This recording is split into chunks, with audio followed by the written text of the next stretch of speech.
Now, based on the fact that Clash of Clans is set in a mysterious, magical land in Europe, well, my take at least, could you take down one of the barbarians? Now, if you were to face off against a barbarian, how would you fare? How would I fare? Well, let's give us some history and some context. So I tried to get the barbarian info from Supercell, but they would not help me on this. So we have to use our brains on this one, my friends. So, how tall was a barbarian in Roman times? Well, from the Pompeii remains, an average inhabitant was about 5'4". And the minimum height requirement for a Roman legionnaire was about 5'6". Some say maybe 5'6" to 5'10", even taller.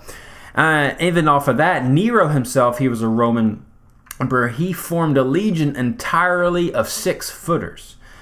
And many say that the barbarians were roughly maybe a couple inches taller than the Romans, but of course standard deviation implies. So were they larger? They weren't ginormously larger, that's not even a word, but they were definitely probably larger in size. Now, as far as hand-to-hand combat, who would fare the greatest of them all? Now, to my knowledge, Clash of Clans has not officially said where many of their units come from. Of course, speaking of clans and barbarians and archers, even Valkyries, a lot of it comes from maybe Scottish Picts, Viking, barbarian type of not mythology, but history. Now, where are the barbarians based out of? Now, there were many barbarians as far as the Visigoths and the Goths that the Roman Empire would conquer, but let us focus on, say, the Scottish and the Picts. Now, the Picts were actually not the Scots, i.e., but many of them, they came from the same region, but in fact, my heritage comes from the Picts. The wild savages, as many of them thought. Now, we first see this kind of wide mainstream of the Picts depicted in the movie King Arthur, showing Keira Knightley in her dressed up savage wildness named the Barbarians. Caesar himself spoke that these large-limbed Gaelish and barbarian people roamed the lands.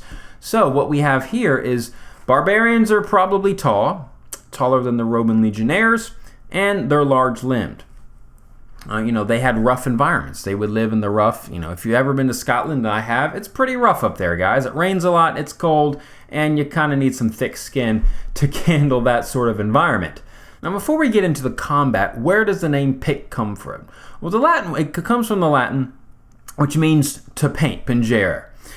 Suggested that they painted their bodies, and this was actually depicted in the movie King Arthur and others, but they painted themselves, as many tribal and many peoples did. Certainly going into war, we would see this as they would paint, thus they would describe this way by the Romans. Now let's compare the barbarian actual soldier. And we see him in Clash of Clans. He is a tall man, or is he a tall man? We don't know the height of Clash of Clans, but you can tell here that the barbarian is actually smaller. He's about the same size as the wall and way smaller than some of the buildings.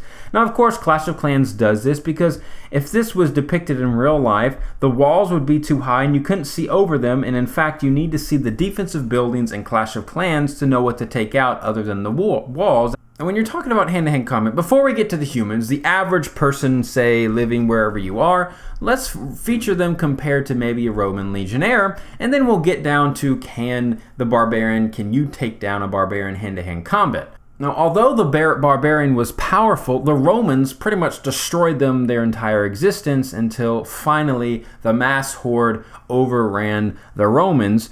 But the main thing is the Romans fought well together. They were a unit. They were their formation. When formation, they were hard to break. And one of the barbarian strategies, these berserkers, as many would say, or the Picts, was they would enrage them in the sense they would try to break through the Roman lines to cause chaos, crush through the center, and then in a hand-to-hand combat, individualize and kind of flank out the Romans. But the problem was the Romans were very good at defending against this sort of attack. Thus, they usually trampled over their enemies because they could not be broken. They were very well disciplined, and the barbarians would not usually fall into the line of discipline. They were wild, they were savage. Doesn't mean they didn't have discipline or have formations.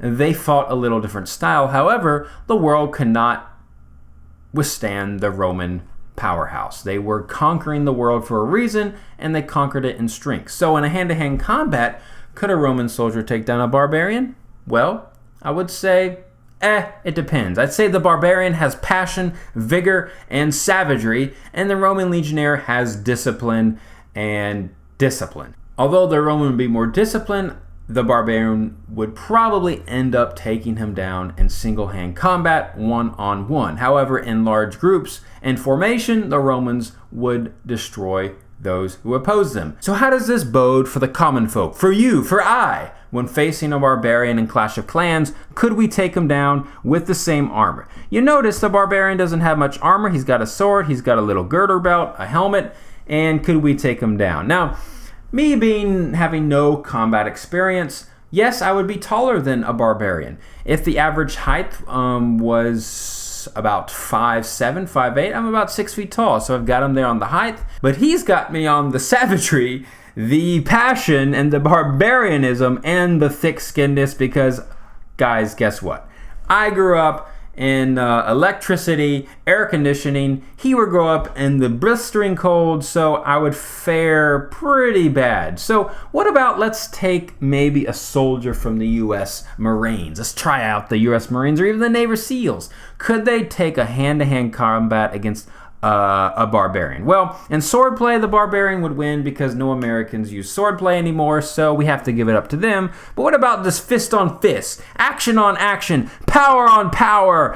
Who would win? Well, technique-wise, I feel like the Navy SEAL or the Marine would have more techniques, know how to take down their opponent better, but do they have the stamina? Now, of course, the Navy SEALs or any special forces unit have great training, have elite training, in fact, but you've got to realize the barbarian would oftentimes, they would be fighting their whole lives. Again, clan warfare back during that time was rampant. Fighting was necessary to survive. If you didn't know how to fight as a man, as a male, you were in dire trouble. Certainly in that sort of culture where fighting was definitely prominent, it was definitely needed indeed. So without a doubt, the average man in the world would not be able to handle the barbarian. They would be crushed in an instant. Even a judo master would have a hard time because the barbarian would have great swordplay, great hand-to-hand combat beyond the average person.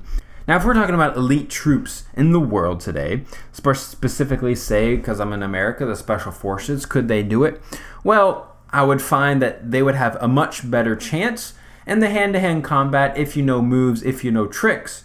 However, because the barbarians have the savagery, have the ability to conquer their enemies and have no fear, and their whole life is bred around war, about conflict, about conquering, about defending their own as the Romans would invade, and again, they were never conquered. I would say the barbarian wins. Now, let me know what you think. Let me know how you respond. And do you think the barbarians would lose or they would win?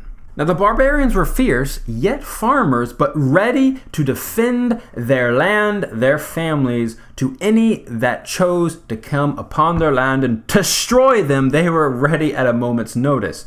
So, the barbarians were called the barbarians for a reason. They were brutal. Now, compared to a Roman legionnaire, of course, the training was certainly intense on the Roman side.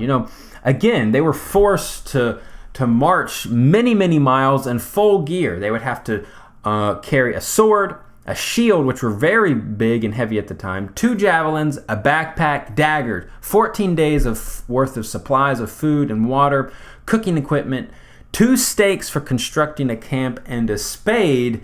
And they would make, 20-mile marches, 18-mile long off-road marches. These were the most elite troops in the world at the time of the Roman Empire, yet they usually conquered the barbarians. However, the barbarians had one unique advantage: the masses.